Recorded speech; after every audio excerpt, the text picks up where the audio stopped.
सबसे पहले तो निर्णय ये हुआ कि जो आखिरी निर्णय ये हुआ कि हिंदुस्तान में केवल उन शहरों पे FDI and multi brand retail होगा जहां के जो जनसंख्या है वो 10 लाख से ज्यादा। और अगर आप आंकड़े देखो तो 53 ऐसे शहर हैं हिंदुस्तान में जहां जनसंख्या 10 लाख से ज्यादा है। तो अगर एफडीआई मल्टी ब्रांड रिटेल होगा तो केवल 53 शहरों में हो सकता है।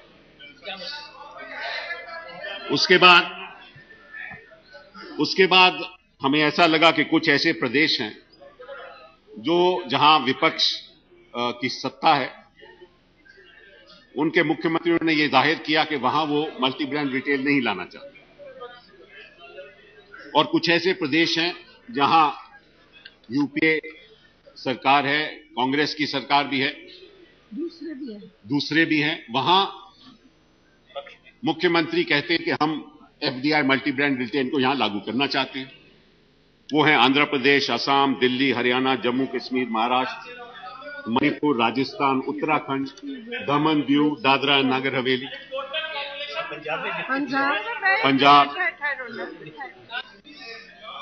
तो अगर ये सारे उन शहरों को हम अलग कर दें जहां जो प्रदेश हैं वो नहीं चाहते और उनकी संख्या करेंगे कितने शहरों में हो सकता है, तो लगभग 53 में 18 रह जाएंगे। क्योंकि इस नीति के आधार पे अगर कोई प्रदेश चाहता है कि हम इसको लागू नहीं करेंगे तो मत लागू करें, क्योंकि ये तो एक एनेबलिंग पॉलिसी डिसीजन है। तो ये केवल 18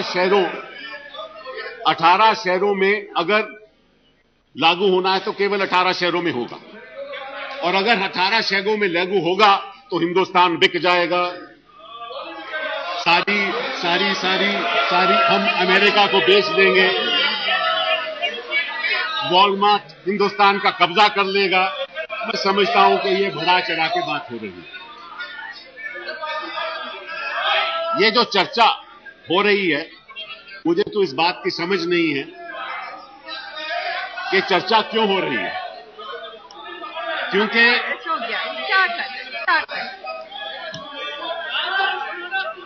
शांत रहिए, शांत रहिए।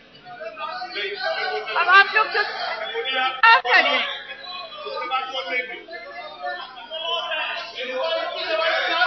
ठीक है। अगर आप अपने प्रदेशों में चाहते हो कि एफडीआई मल्टी ब्रांड लागू नहीं हो तो मत लागू करो। ये आपका निर्णय है। हम किसी विधानसभा को नहीं कह सकते आप जरूर लागू करो। ये तो फेडरल सिस्टम है, फेडरल स्ट्रक्चर है। लेकिन अगर आप चाहो कि उन प्रदेशों में जहां के मुख्यमंत्री चाहते हैं कि हम लागू करना चाहते हैं, वहां कैसे आप विरोध कर सकते हो?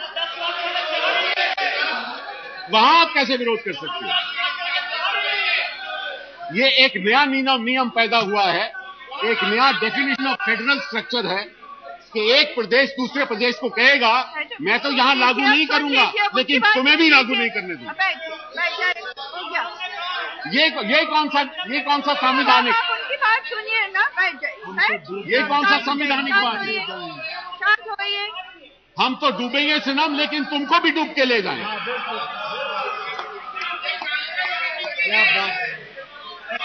ये कौन सी राजनीति है?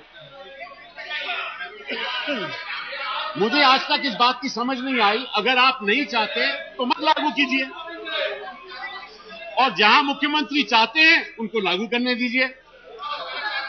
ये डिबेट का मतलब क्या है? क्योंकि ये अनुमति तो हमने आपको दी है, ये अधिकार तो आप विधानसभा को हमने दिया है, आपके मुख्यमंत्री को दिया है। अगर उत्तर प्रदेश में नहीं लागू करना चाहते तो मत लागू करें।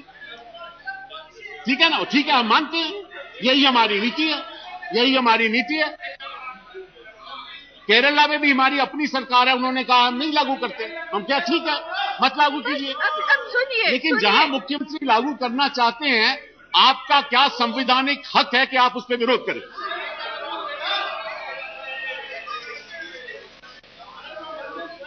ये तो हो गई मूल बात। मैं समझता हूं इस चर्चा की जरूरत नहीं थी। ये तो केवल एक राजनीतिक दृष्टिकोण की वजह से हो रहा है।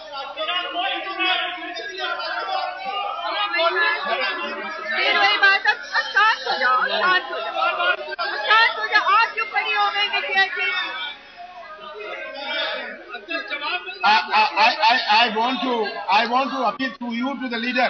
Sushma ji. I want to appeal to you. She is herself chatting.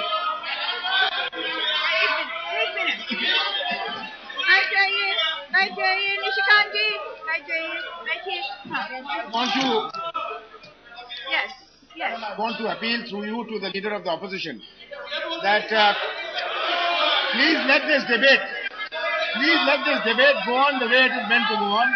Otherwise, this will start a precedence that when they speak, nobody from here will let them speak. So I appeal to you. I appeal to the leader of the opposition through the speaker. Please control our members. They don't announce to the floor. I have supported 6 times. Right.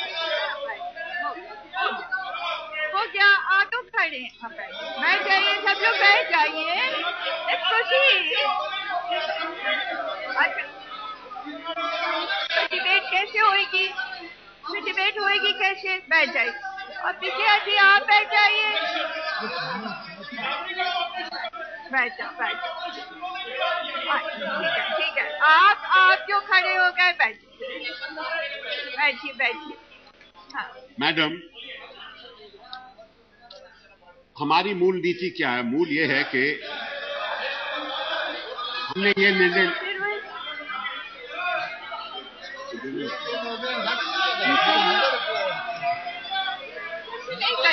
What is this?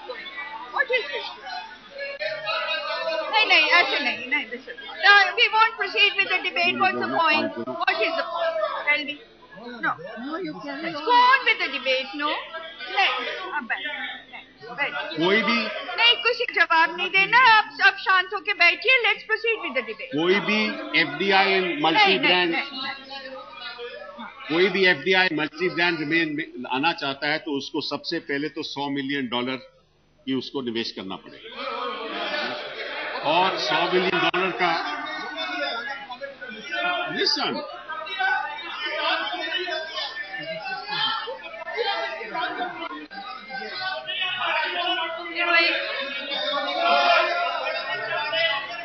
फिर वही.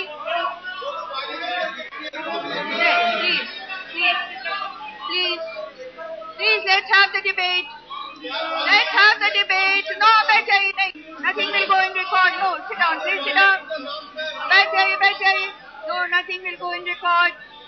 हाँ, शांत होइए, बैठिए. All right. सबसे पहले तो उसको $100 मिलियन का निवेश करना पड़ेगा. उसमें से 50%, that is $50 million back end infrastructure में इन्वेस्ट करना पड़ेगा. उसका क्या मतलब हुआ कि पोस्ट हार्वेस्टिंग,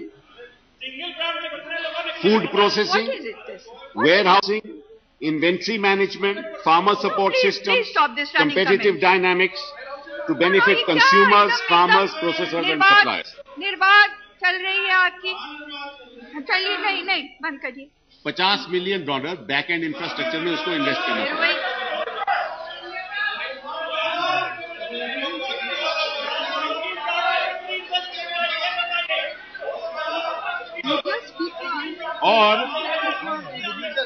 और साथ में ये भी तय है कि जो $50 मिलियन है उसको 3 साल में उसको इन्वेस्ट करना पड़ेगा. जब से उसको अनुमति मिलती है उसके 3 साल तक उसको $50 मिलियन इन्वेस्ट करना पड़ेगा, तभी वो अपनी रिटेल चला सकता है. ये तीसरी बात. चौथी बात, जो वो मैन्युफैक्चर की चीज बेचेगा उसका जो सोर्सिंग है 30% MSME सेक्टर से आएगा. 30% MSE सेक्टर से आएगा. इसका मतलब वो जब तक 30% मैन्युफैक्चरिंग प्रोडक्ट MSME सेक्टर से सोर्स नहीं करेगा तब तक वो नीति का उल्लंघन करेगा और FIBD अप्रूवल नहीं मिलेगा. ये है नीति.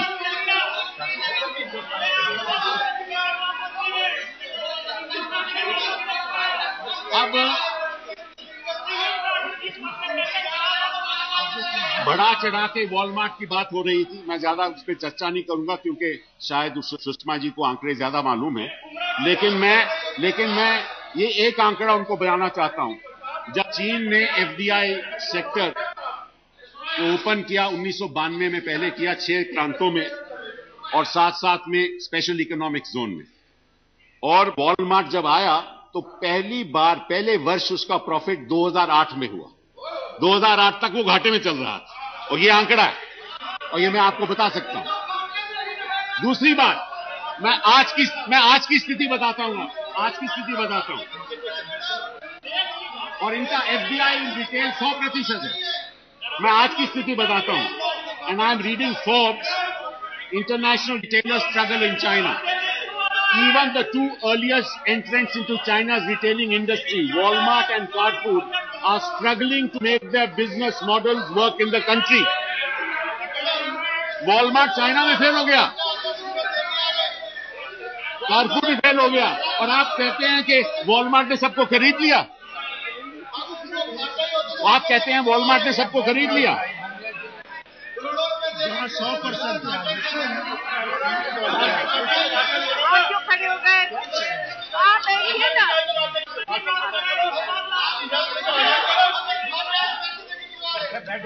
Nothing will go in record. अच्छा, आप बैठ जाइए। बैठिए।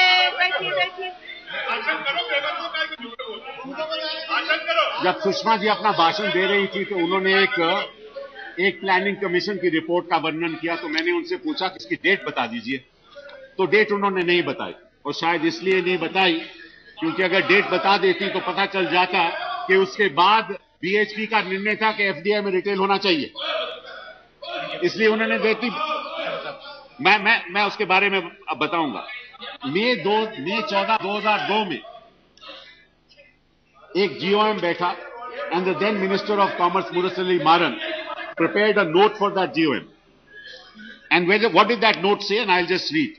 It says, huge capital infusion by foreign investors as modern organized retail business involves substantial investments in real estate, storage and transportation logistics, IT applications, marketing and merchandising, and therefore FDI and multi-brand retail should be allowed. 2. A direct fallout of huge FDI in this sector would be employment generation. बिल्कुल के विरुद्ध जो ये कह रही है, employment generation, both direct and indirect. Notwithstanding the capital intensity of modern retail business, it also continues to be labor intensive. 3. Enhancement of productivity and efficiency gains through introduction of modern technology and management skills. Compression of distribution chain and adoption of global best practices. 4. A direct fallout of high productivity would be lower prices of goods which would directly benefit consumers. 5. Lower prices and marketing skills would stimulate demand and consumer spending. A strong FDI presence in the retail sector would act as a driving force in attracting FDI in upstream activities as well, especially in food processing and packaging industries. They also motivate their worldwide suppliers to set up business in the new location to maximize the advantages of localization in terms of production costs. इसके बाद क्या हुआ कि BJP ने 2004 में अपने manifesto में क्या कहा, उसके बारे में मैं कहना चाहता हूं। अपने मैनिफेस्टो में क्या कहा, and I'm reading vision document. Yes, trade and commerce, organized retail trade on the international pattern will be promoted as a new engine of growth for trade and employment through appropriate legal and fiscal measures. 26% FDI in retailing will be allowed. Sourcing of Indian products by foreign retail chains will be encouraged. Your document. Own up your document. तभी मैंने सुषमा जी से उस planning commission की तारीख मांगी थी, क्योंकि ये तारीख 2004 के पहले की है। इन्होंने फिर भी अपना इरादा बदल लिया, उसके बाद भी प्लानिंग कमीशन के रिपोर्ट के बाद भी इरादा बदल दिया, क्योंकि इनके विजन डॉक्यूमेंट के बात लिखी है। फिर अभी जसवंत सिंह जी यहां बैठे हुए थे। जसवंत सिंह जी ने इसके बारे में क्या कहा? जसवंत सिंह जी ने कहा, और अप्रैल 12, 2004 में, it is part of our agenda and we are committed to it. आज कुछ और कह रहे हो।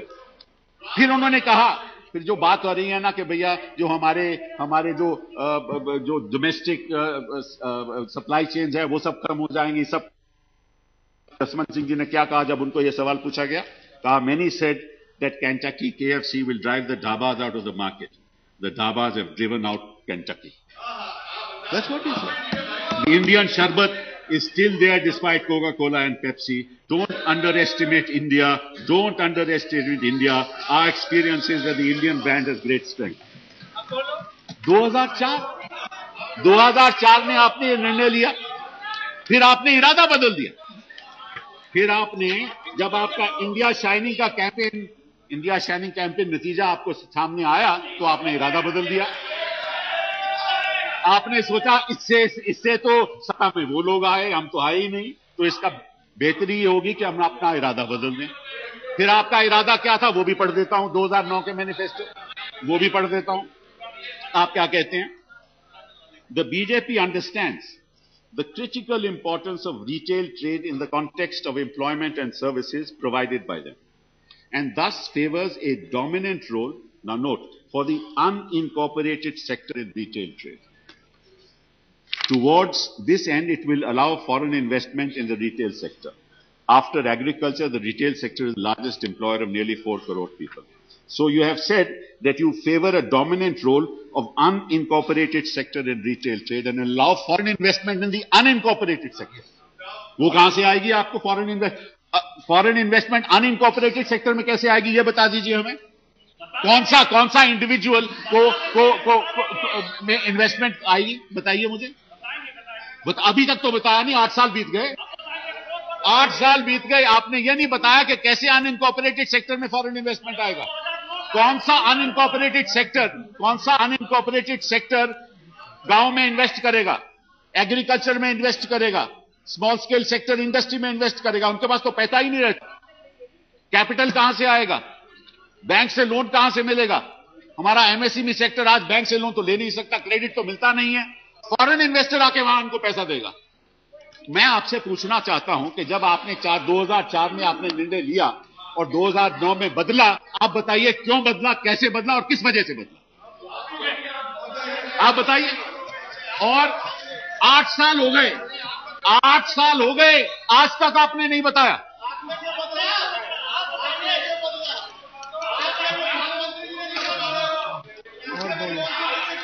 मैं आपको एक बड़ी फिर बात हो रही है चिली की, अर्जेंटीना की, बाहर के देशों की, चाइना की, थाईलैंड की। हम कलकत्ते की, वेस्ट बंगाल की बात करते हैं। असलियत तो पता चल जाएगी वहां से। वेस्ट बंगाल की बात करते हैं। वेस्ट बंगाल में क्या हो रहा है आज के दिन? आपको मालूम है कि वेस्ट बंगाल में पेप्सिको कंपनी किसानों से आलू खरीदती है। और क्या हुआ है? हाँ। और क्या हो रहा है वहां? और जब सीपीएम थी तब शुरू हुआ था प्रोक्योरमेंट। 2010 में 22,000 मीट्रिक टन थी, आज वो होकर 60,000 मीट्रिक टन हो गई। 60,000 मीट्रिक टन 2012 में, 2 साल में। जो किसान और ये प्री अग्रीड प्राइस पे होता है। पेप्सिको तय कर लेती है इस किसान के साथ कि कौन सी प्राइस पे उसको लेना है। नहीं, contract farming, pre agreed pricing, आप गलत कह रहे हैं। Not contract farming, you are wrong. Now उसमें क्या हुआ है कि पेप्सिको पहले तो 18,000 फार्मर के साथ उनके साथ समझौता था। वो 18,000 से लेकर 10,000 1800 था, अब 10,000 हो गए। 2008 में 1800 था, अब 10,000 फार्मर्स के साथ उनका समझौता है। और जो टोटल एरिया अंडर कल्टीवेशन था वो 2011 में 5,500 एकड़ था, आज वो 7,000 एकड़। इसका मतलब ये है कि आप वेस्ट बंगाल में तो वही काम कर रहे हो जिसका आज यहां में विरोध कर रहे हो। वेस्ट बंगाल कमाल में आप वही काम कर रहे हो जिसका आप विरोध कर रहे हो यहां।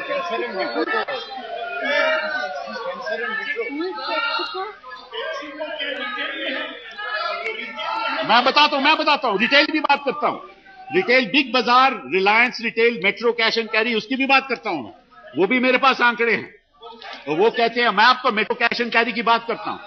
मेट्रो कैश एंड कैरी कहता है कि Our partnership with farmers ensures they find a wider market for their fresh produce through collection centers located close to their farms. Farmers benefit from reduced transportation costs, extensive training opportunities, and a reliable and transparent electronic payment system. ताकि किसान को उसी वक्त पैसा मिलता है जब वो चाहता है, जब उसकी जरूरत होती है। वो बार मनी लेंडर के पास नहीं होता जिसकी चर्चा हो रही थी। यहां पहली बार हमें हिंदुस्तान के इतिहास में एक विपक्ष नेता ने मनी लेंडर के पक्ष में बात की। से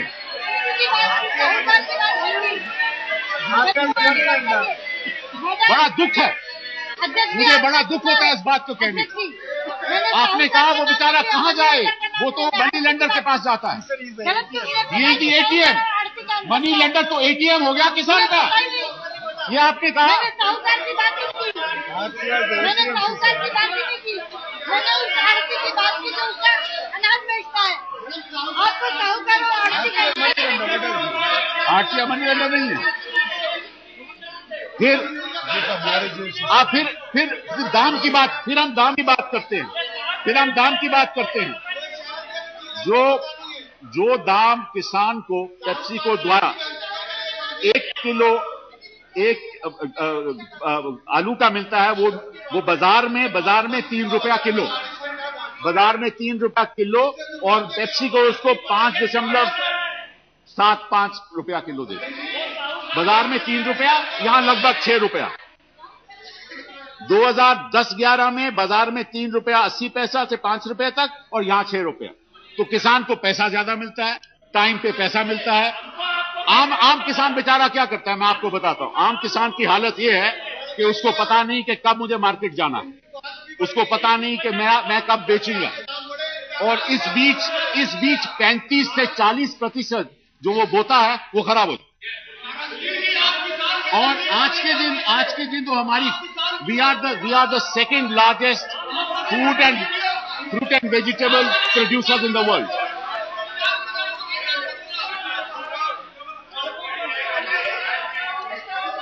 We are the second largest producers of fruits and vegetables in the world.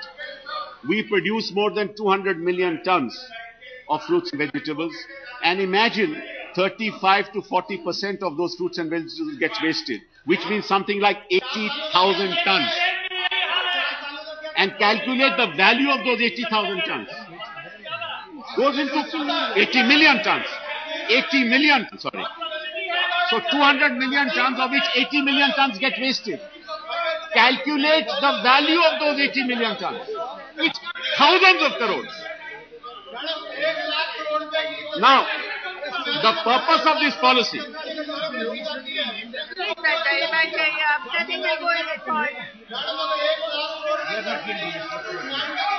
If the purpose of, what is the purpose of this policy? That the farmer should get a higher price than he gets in the market in the mandi. Farmer should get a higher price than. Please take your seat. Please, what is this going on? Please sit down. किसान को उसका जो वो बोता है उसका दाम अच्छा मिलना चाहिए, यही है। अब ये साबित हो गया कि वेस्ट बंगाल में उसको दाम ज्यादा मिलता है मार्केट प्राइस से, ये तो तय हो गया, हमने उदाहरण दे दिया। दूसरी बात, जो 35 जब किसान बोता है और बेचना जाता है तो उसके पास कोई मार्केट नहीं है, उसको मालूम नहीं किस मार्केट को जाना है। अगर मंडी जाता है तो 35 से 40% सामान खराब हो जाता है, और इस बीच में 8 लोग कमीशन एजेंट होते हैं, बीच में 8 कमीशन एजेंट बिचौलिए। और ये स्टडीज की गई हैं, मेरे पास आ रही है कि बेचारे किसान को 15 से 17%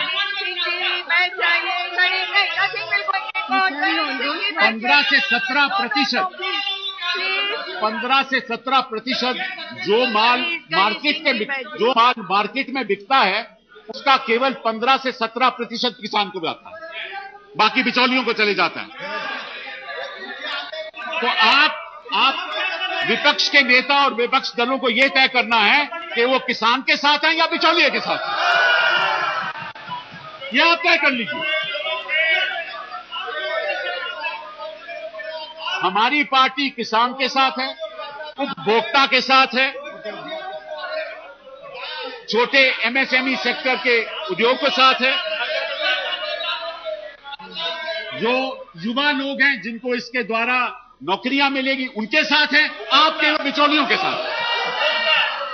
उपभोक्ता बोला तो है, कंज्यूमर, आप केवल बिचौलियों के साथ है, ये साफ जाहिर हो गया। आप कहती है कि फार्मर को क्या फायदा होगा, मैंने बता दिया, पैसा ज्यादा मिलेगा, टाइम से पैसा मिलेगा, कमीशन खत्म हो जाएगा, साथ साथ में टेक्नोलॉजी मिलेगी, कैसे बोना है, कब बोना है, कितना पानी देना है, कितनी खाद देनी है, वेस्ट नहीं होगा, और उसका एक श्योर बायर है, उसका बायर पक्का है, क्योंकि एक समझौता हो गया प्री प्राइसिंग एग्रीमेंट में कि हमने तुमसे आकर लेना है।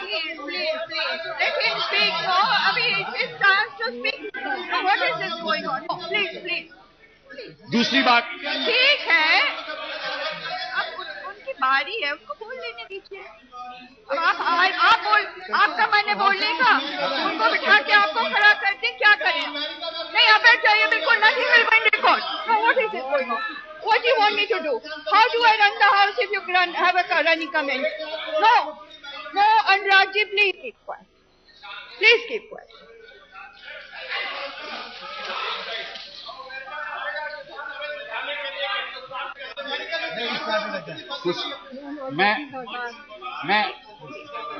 मैं कौन की बात करता हूं, यहां ही वेस्ट बंगाल में किसी किसान को पूछा गया, बर्दवान में, उसका नाम है राम प्रसाद घोषाल, उसको पूछा गया कि भैया जो तुम कॉर्न तुम्हें कितना दाम मिलता है? उन्होंने कहा, and I quote, this year I have produced corn which is sold at 12 rupees per kilogram in the urban markets, but I have been able to sell at 5 rupees kilogram at the mandis. मतलब कि he is only be able to sell it at 5 rupees in the mandis. Otherwise भाव उसका 12 रुपए है मक्का। मतलब कि उसको 7 रुपए का नुकसान होता है अगर वो मंडी में जाता है। और आप कह रही थी कि बड़ा किसान को बड़ा, सारे किसान खत्म हो जाएंगे, सारे उपभोक्ता को फायदा नहीं होगा।